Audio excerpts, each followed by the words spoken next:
Well, if you fish for catfish, you're going to need some kind of a catfish rig to deliver the bait and the hook to the catfish. In this video, I'm going to show you step by step how I tie up the catfish rig that I use the most, the Santee Rig.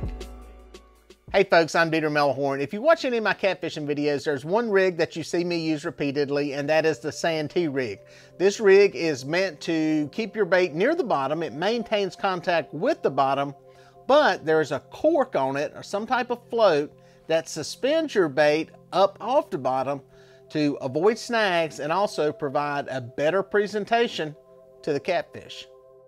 All right, folks, I'm going to show you how I tie up one of my Santee rigs. I'm actually out on the water today. Some of them I pre-tie and keep them in some storage stuff, but a lot of times I just tie them up when I'm out here on the water. I've got one of these rig wrap. I believe they call it a Rig Pack 60. I keep my stuff in. I don't do this the traditional way with the products they make. I actually put my individual hooks and components into their little storage boxes. These boxes are actually made to store a rig. You wrap your leader around here and the hook, lure, whatever this goes in here. I actually turn these into storage boxes, and I'll tell you why. When you have a regular tackle tray and you sit it somewhere in the boat, inevitably it's going to get dumped out into the floor. When that happens, every one of these things gets dumped out and you got a mess. You just spend hours picking it up. So I'll put this stuff into individual boxes. I got different size hooks here. Got some 6/0, got my 8/0 in here. And then I've got pegs, I've got sinker slides over here. I've got snap swivels. Got all the components I need in individual storage boxes. So it helps when you make a mess, is what I'm getting at. I'm going to need a few things here. One's going to be a snap swivel. Some people will use a sinker slide. These are the ones from Rig Wrap here, the easy sinker slides that you can remove from the line. I prefer a snap swivel just because you can take it on and off, or it stays on the line and it doesn't slide. That's the reason why. So I'm going to need a snap swivel. I'm going to need a hook. I think on this one, probably going to put a 6/0 on there. About out of hooks. Need to get some more. And then I'm going to need some kind of float. I got some different ones here. These are some homemade Demon Dragon style rattles. These are some that somebody has sent me. Much bigger. You can see the size difference. This is going to hold up a bigger bait. So keep that in mind. You need to go with bigger ones. We'll go with one of these. I'm a fan of pink. Not so much because it's just pink and it's cool and it's different. It seems to perform different. I seem to catch fish on them at a higher rate. I know that I've run the numbers and that's not necessarily true over time, but sometimes it does make a difference. I got a feeling it shows up as a certain tone of gray in the water, and that's where the actual difference is. So, and you'll need some kind of scissors or cutters. I got some of these from Rig Wrap, some of the Ceramac scissors. You'll need some leader. I got some 50-pound Andy here. I'm gonna cut me off a piece, probably about that long. Snip it, cut it. What I do is, on one end, I'm tying on a swivel, and what I try to do is, if you see the way the swivel lays there, get here in my hand where you can see it, I try to tie onto this end with the leader. Let my main line tie onto this one. You'll see in a second that the snap is where the actual weight goes. I'll show you how the weight goes on there. But I'll tie on there, and all I do is use an improved clinch knot. You can find these all over the place.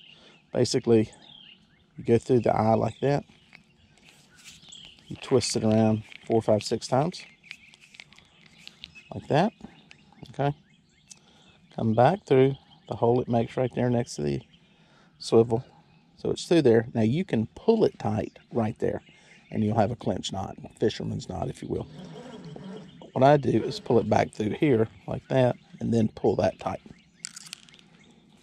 Boom. Slide that up so it's up there like that. You got that tied on. Now this rig is not just for drifting or trolling for catfish. You can use it while you are anchored. And also, if you're fishing from the bank, this is a very effective catfish rig for keeping your bait near the bottom, but suspended slightly off the bottom. Some people leave those little tag ends. I cut mine off. Then what you're going to do is put your float. You can use a regular, this is an EVA foam float. You can use a regular styrofoam peg float. Peg float's the easiest one to show you.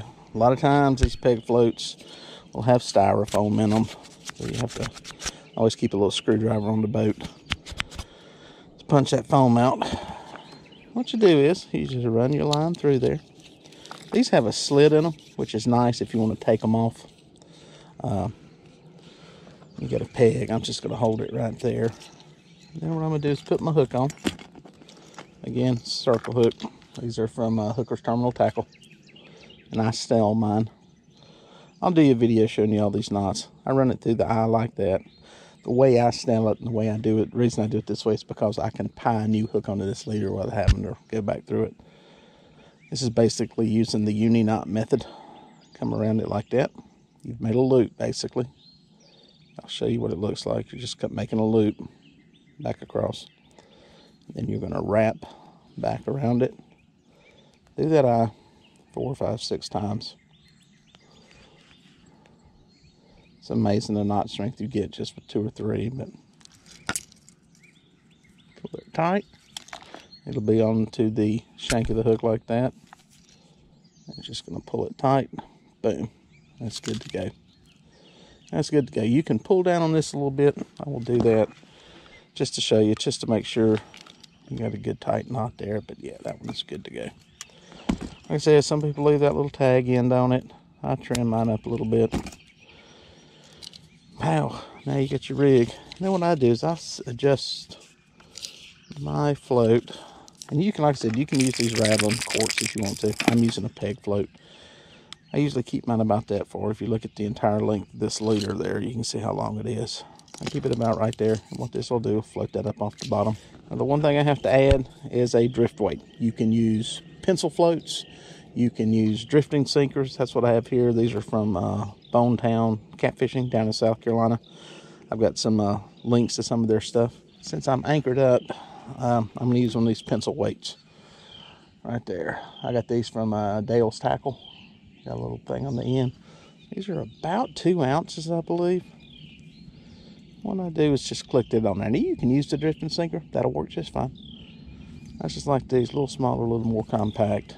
And I really like my drifting sinkers. Drifting sinkers, these things are going to cost you more than a pencil weight. So if I'm going to get snagged, I'd rather lose one of these than I would one of these. And there you go. There's my Santee Rig. It's set up, good to go. Let's go catch a fish. This is also a rig that you can use with cut bait or with live bait. Well, folks, if you made it this far, thank you for watching. Here are a couple more videos that I think you're going to like. I'd watch that one. And then that one. No, do that one first and then that one. I don't know. Just watch them both. They're both good.